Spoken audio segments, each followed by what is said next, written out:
bly. Lyk dit vir jou of ek groot kop gekry? Hierdie kommentaar van jou is nie reg. Okay. Dis nou net soos julle. Dis julle. Wat my laat werk te behala, sê ek julle. Ek probeer vir julle wys, dat julle vir ewig kan lewe.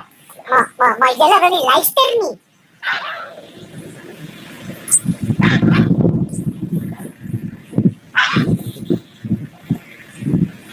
Ek gaan nie meer met julle praat hieroor nie, want julle wil nie luister nie.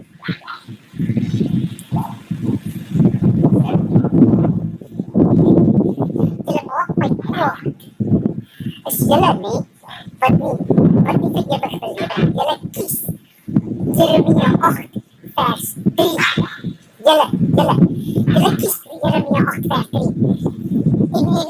En ek probeer julle maar net help, want julle hou daarvan om te luister na die zombies van julle hou daarvan om te luister na die zombies van Mattheus 8 vers 22. Ja, nou sê jy vir my, ek kry groot kop.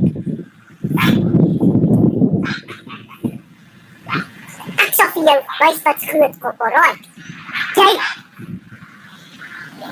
Julle wat sulke kommentaar gee. Ek sal vir jou, as ek vir jou vat.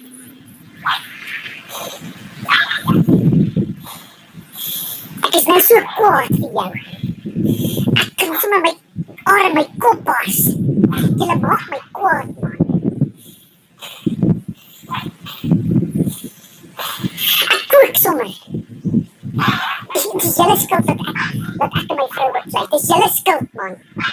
Want julle wil nie luister nie. Is tyd dat julle luister. Want as julle gaan begin luister, gaan ons daar 1000 jaar van vrede betree, maar julle wil nie.